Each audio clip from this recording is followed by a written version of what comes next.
D'autres parties, comme la marine, tout en essayant de suivre la chasse au One Piece, auront aussi à faire face à des problèmes internes avec la divergence d'opinion parmi les marines qui ont assez du système, ceux qui sont confus, comme nous l'avons vu sur Egghead, et les plus convaincus, comme Akainu. Ce ne sera pas leur seul problème, car ils seront surtout préoccupés à gérer les guerres qui éclateront dans tous les pays affiliés au gouvernement en raison des actions de l'armée révolutionnaire et du message de Vegapunk.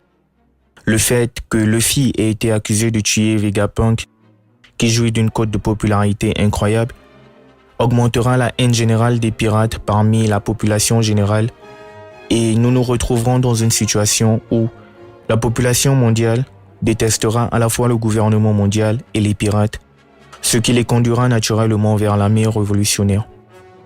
L'armée révolutionnaire continuera donc de croître et de poursuivre son plan d'action pour déstabiliser le gouvernement mondial.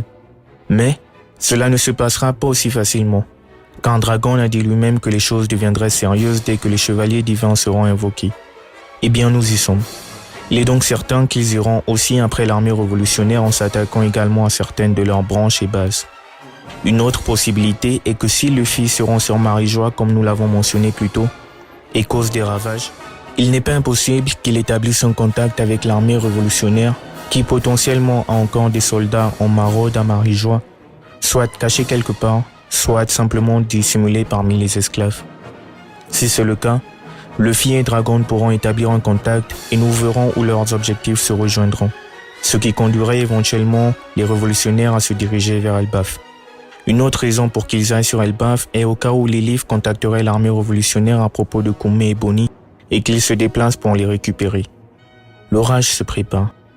À mesure que les nouvelles de tous ces conflits et actions se diffusent, le monde deviendra de plus en plus actif.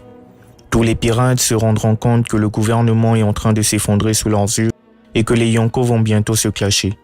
À cet égard, la criminalité augmente. Les marines deviennent plus impitoyables pour maintenir l'équilibre, mais c'est difficile. La plupart des gens ont compris que les Yonko et donc toutes les autres factions importantes iront après Luffy sur Elbaf, mais tout le monde ne pourra pas y parvenir.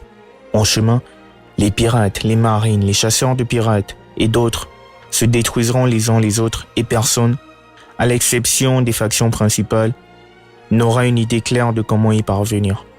Shanks, évidemment, la Cross Guild qui était affiliée au nouvel équipage pirate des géants, peut donc y aller. Barbe Noire, un géant dans son équipage, et la dernière fois que nous l'avons vu, il n'était pas loin. L'armée révolutionnaire et les marines ont tous deux des géants dans leur side,